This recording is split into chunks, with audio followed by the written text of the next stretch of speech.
ಕೊಳೆತ ಸ್ಥಿತಿಯಲ್ಲಿ ಶವ ಪತ್ತೆ. ಕುಕನೂರು ಪಟ್ಟಣದ ಕೊಪ್ಪಳ ರಸ್ತೆ ಮಸಾಬಾ ಹಂಚಿನಳ ಗ್ರಾಮದ ರಸ್ತೆ ಪಕ್ಕದಲ್ಲಿ ಕುಡಿಯುವ ನೀರಿನ ತಗ್ಗಿನಲ್ಲಿ 2 ಶವಗಳು ಪತ್ತೆಯಾಗಿದ್ದು, ಸ್ಥಳದಲ್ಲಿ ಅಡಿಷನಲ್ ಎಸ್ಪಿ ಕುಕನೂರು ಪಿಎಸ್ಐ ಮತ್ತು ಬೇವೂರು ಠಾಣೆ ಪಿಎಸ್ಐ ಮತ್ತು ಯಲಬುರ್ಗಾ ಠಾಣೆಯ ಸಿಪಿಎಸ್ ಸ್ಥಳಕ್ಕೆ ಧಾವಿಸಿ ಪರಿಶೀಲನೆ ನಡೆಸಿದ್ದಾರೆ.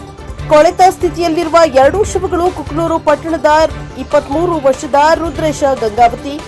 ಮತ್ತು 32 ವರ್ಷದ ರವಿ ರಾಮಣ್ಣ ತಟ್ಟಿ ಎಂಬ ವಾಹನ ಚಾಲಕರಾಗಿ ಕಾರ್ಯವನ್ನು ನಿರ್ವಹಿಸುತ್ತಾ ಇದ್ದರು ಎಂದು ಬಲ್ಲ ಮೂಲಗಳಿಂದ ತಿಳಿದು ಬಂದಿದೆ. ಕೊಳೆತ ಶವಗಳ ಕಾರಣಕ್ಕೆ ಶೋಧನಾ ಕಾರ್ಯ ನಡೆದಿದೆ. Bureau report Chennayya Hiremath, N K S ಟಿವಿ4 ಕುಕನೂರು.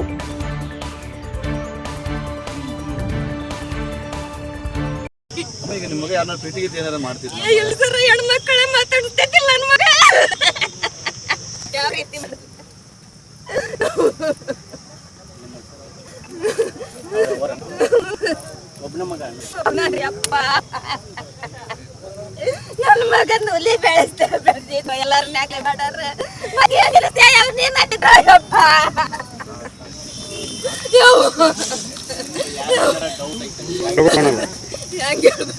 ನಮ್ಗೆ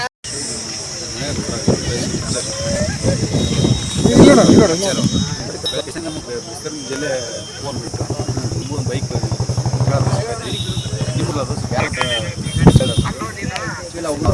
ಗೊತ್ತಿದ್ವಿ ಮಲ್ಲಕಕ್ಕೆ ಹಿಂಗಾಗಿ ಊರಾಗ ನಮ್ಗೆ ಜಲ್ದಿ ಅದು ಅವರು ಇವತ್ತಿಗೆ ಮತ್ತೆ ಹೇಳಿ ಇಲ್ಲಿಂದ ಡಿಪ್ರೆಷನ್ ಸಮಾರೋಣ ಅದಕ್ಕೆ ಹೇಳಿದಾಗ ಹೌದಂತ ಮತ್ತು ಆಮೇಲೆ ಕರ್ಕೊಂಬಂದು ಹೌದ್ರಿ ತಮ್ಮ ಅಂತೇಳಿ ನೋಡಿ ನಿಮ್ಗೆ ಏನು ಅನ್ಸುತ್ತೆ ಆಕ್ಸಿಡೆಂಟ್ ಏನೋ ಮಾಡಿ ಮಲ್ರು ಮಾಡಿ ಹಾಕ್ತಾರೆ ಆಕ್ಸಿಡೆಂಟ್ ಏನೋ ಅಲ್ರಿ ಬೈಕ್ ಈ ಕಡೆ ಐತಿ ಗಾಡಿ ಹಾಕ್ತಾರೆ ಬೈಕ್ ಆಯಿಲ್ಗೆಲ್ಲ ಹಾಕ್ಯಾರ ಚಲೋ ಅದೇನು ಅಂತ ಪರಿ ಡ್ಯಾಮೇಜ್ ಆಗುತ್ತೆ ಬೈಕ್ ಇದಿಲ್ಲ ಆಯಿಲ್ಗೆಲ್ಲ ಹಾಕಿಲ್ರಿ ಅವ್ರ ಮೇಲೆ ಆಯಿಲ್ಗೆ ಸುಟ್ಟು ಗಾಯನೇ ಹಂಗೆ ಅನ್ಸ್ಬಿಟ್ಟು 100 ರೂಪಾಯಿ ಏನು ಮಾಡಿ ಹೊಡೆದು ಹಾಕ್ಯಾರ ಅಂತ ಹೆಂಗಿದ್ರಿ ಊರಾಗಿಬ್ಬರು ಹುಡುಗರು ಚೆನ್ನಾಗಿರಿ ಇಲ್ಲಿ ತುಂಬ ಬೆಟ್ಟಾಗಿದ್ರು ಸುಮ್ಮನೆ ಆಯ್ಬೋದು ಜಾಸ್ತಿ ಮಾತಾಡಿಲ್ಲ ಆರಾಮ ಅಲ್ಲಿ ಅವ್ರ ಬಗ್ಗೆ ಅಭಿಪ್ರಾಯ ಹೆಂಗೈತಿ ಊರಾಗ ಸ್ನೇಹಿತರ ವಲಯದಾಗ ಆಯ್ತು ಊರಾಗ ಓಣ್ಯಾಗ ಆಯ್ತು ಅವ್ರು ಜಾಸ್ತಿ ಅವ್ರ ಫ್ರೆಂಡ್ ಜೋಡಿ ಅದಕ್ಕೆ ಎಲ್ಲರೂ ಒಡನಾಟ ಚೆನ್ನಾಗಿತ್ತು ಏನು ಇದೆ ಚೆನ್ನಾಗಿ ಆದರೆ ಏನು ಯಾರು ಇಲ್ಲಿ ಸಾವಿನ ಬಗ್ಗೆ ಅನುಮಾನ ಐತಿ ಅನುಮಾನ 100% ಅನುಮಾನ ರೀ ಕೊಲೆ ಅಂತಲೇ ಹೇಳ್ಬೋದು ಏನೋ ಮಾಡಿ ಹಾಕ್ಯಾರಂತ ಗೊತ್ತಾಗುತ್ತೆ ಇಲ್ಲಿ ನೋಡಕ್ಕೆ ತನಿಖೆ ಕಡೆ ತನಿಖೆ ಆಗ್ತೀವಿ ನ್ಯಾಯ ಸಿಗುತ್ತೆ ಸೋಮಶೇಖರ್ ಹುಡುಗ ಎಲ್ಲ ಇದು ಮಾಡಬೇಕು ಬೈಕ್ ಸಿಗುತ್ತೆ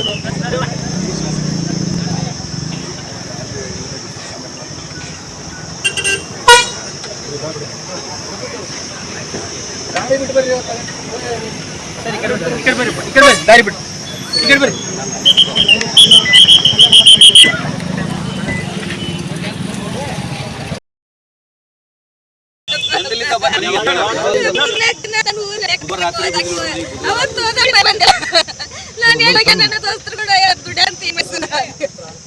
ಕೆಲಸ ಮಾಡ್ತೀರಮ್ಮ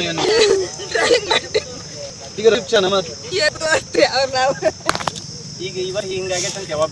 ನಮ್ಗೆ ಗೊತ್ತಲ್ರಿ ಯಾರು ನೋಡ್ಬೇಕ್ರಿ ಅಂತ ಮಾತಂತಿದ್ದಿಲ್ಲ